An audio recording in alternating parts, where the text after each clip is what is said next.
Puxiao till I got off the highway.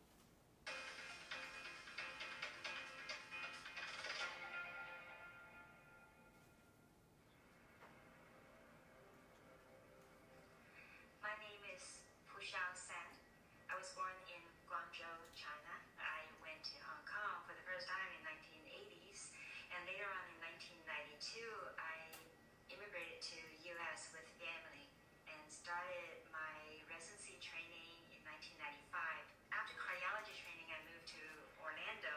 Now 20 years past, I am still happily living here and practicing cardiology here. The person who influenced me the most is my father. Can you start your video and your audio? Okay. Are you able to see me? Yes. Thanks for being here. Your filmmaker is not with us. She's out of town with family right now. But we see a lot of Tweety's work. She actually did the film of the bang that's coming out. So, Oh, that's anyway, great. so you have an interesting story of how you came to understand and learn about American culture through the AIDS patients. Well, when I came to America in 1992, I just finished my medical school in China, 6 years of medical school. In 1995, less than 3 years after I came to this country, I started my residency training. And needless to say, I didn't know a lot of the nuances of the culture, even though I tried to read as much as possible, not just medically related books, but in general, want to learn every aspect of the new land I arrived. Reading did not prepare me enough, of course. The exposure from work educated me a lot more. So besides learning medicine, at that time in mid-1990s, the AIDS treatment were a lot better than the 1980s or early 90s. At least they were antiviral medications, but there were not a lot of very effective new medications that we have now. So the kind of cocktails that we have now enable HIV patients live a long life without getting AIDS. AIDS is the symptomatic stage of the HIV infection. Are able to live their full life to their 60s, 70s, and they come to see me as a cardiac patient. But in mid-1990s, even though the hospital I worked at, I was trained at Lenox Hill Hospital, which is at Upper East Side of Manhattan. The neighborhood was a pretty affluent neighborhood and not a lot of AIDS patients, but there are enough to fill a whole floor. The patients who were hospitalized were so very sick already. Some of them these days may qualify for hospice care, but in those days we're still trying to use antiviral medications to at least extend their lives a little bit, but the quality very bad. So throughout those rotations, I basically just stay on the floor after signing out, and they talk about their families, and I learned quite a bit of American life through that way. How did your immigrant experience help you did it in some way help you to better identify with AIDS patients? What was the commonality there? This is a very interesting angle. I didn't even think about it from this way, but I think that the tight community of the AIDS patients, some of them are shunned by their family even because of the fear, the unknown. So it's natural, it's understandable people stay away from a fatal infection where there's no cure. But as patients who are already so ill, they really need the support of their extended family. I felt that the tight, small nuclear circle that they form with their lover, with their friends who often live similar lifestyle with them and share very common path, life experience, not necessarily health path.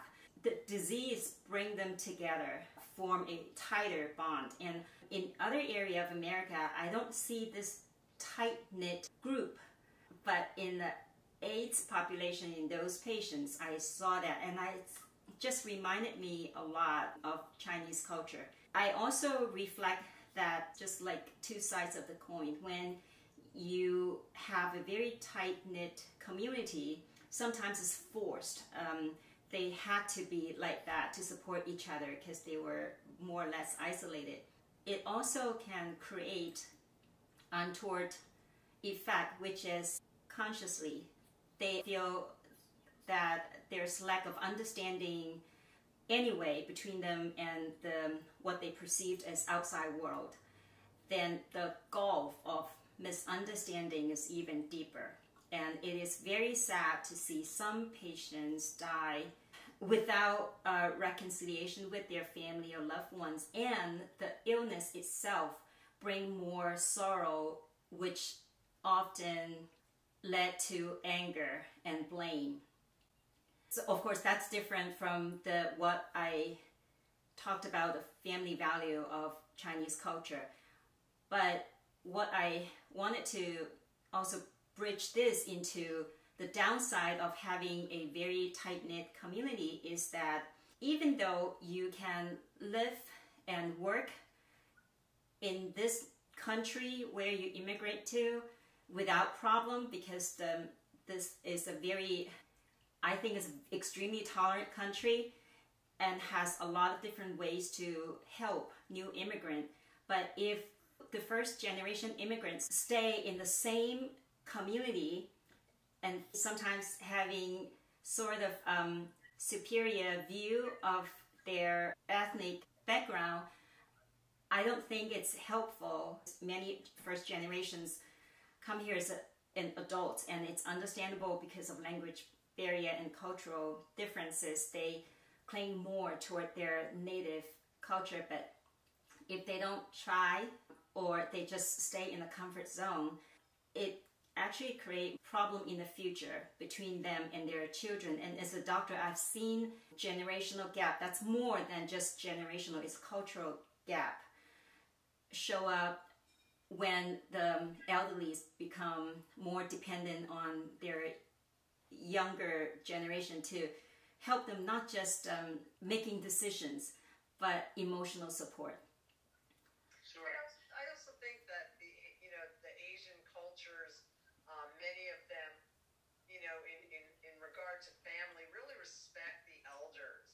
Something that we just don't see so much here anymore in the United States, and the importance of wisdom in life and hardship and what you learn from generations before, because I'm sure for you to get to where you are now, a lot was sacrificed by many that came before you, so...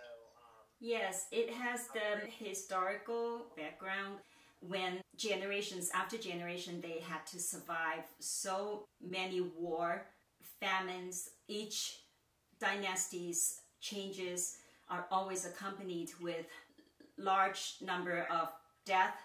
People do not have any reliable authority. There's no stability outside of family. And that's one reason.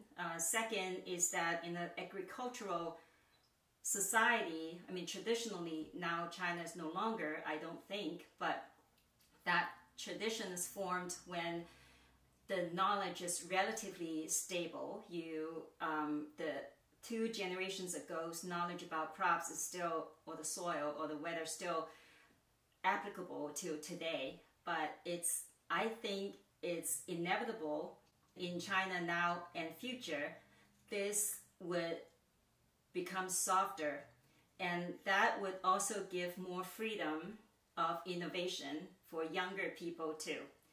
It is always nice to see 4 generations living together, but using a microscope, you would see the sacrifice or the submission of the younger generation, which it's not good for the society as a whole. But that's how I see it. It's nice to emphasize family value, of course. But what I'm saying is that it's not just unique for Chinese people. I think it's just historical development, the society, the characteristics of the society, the lack of democracy, making the political terrain very unstable. up to this day, it's still a totalitarian country, a one-party system. And of course, people have only their family member to count on. And that is not very healthy. I sometimes think that's...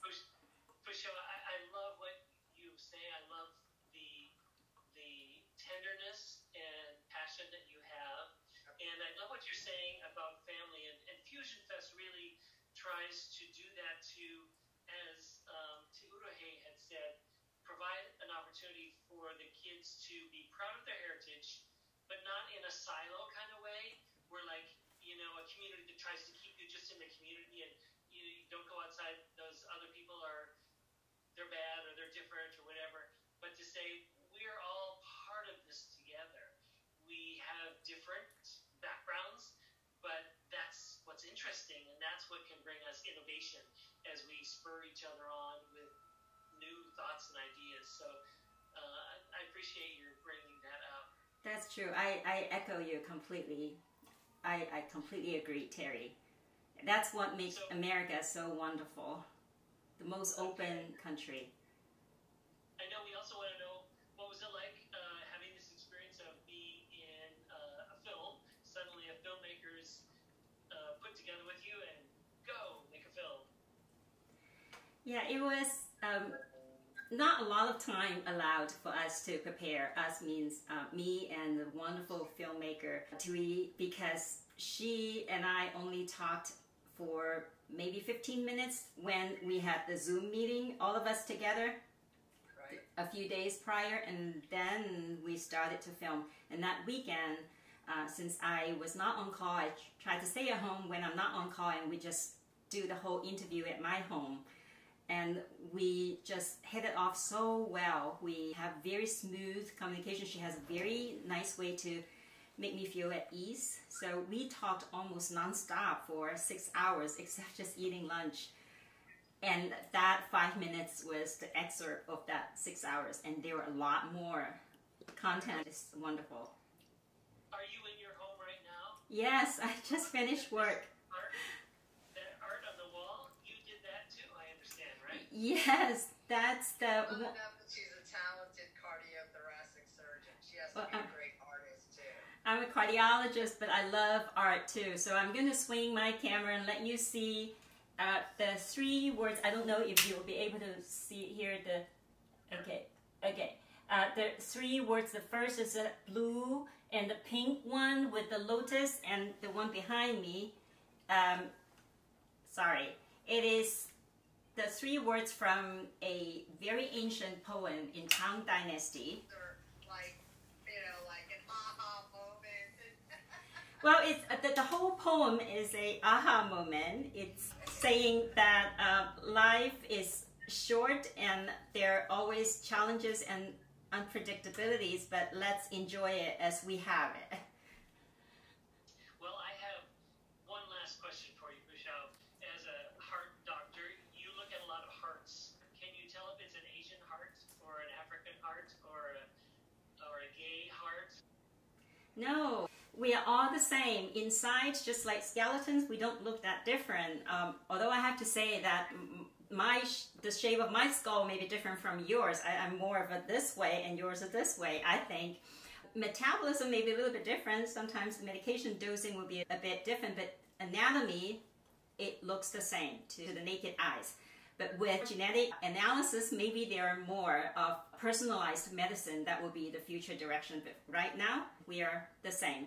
We may look on the surface different, and because of the path we went through from different avenues come to this big square called America, we experience different journeys throughout the way. But coming here, we share the same life, and we are the same.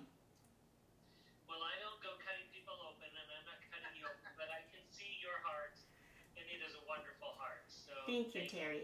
Thank you, Laurie. Thank you. Hi, Tally. Hi. Bye.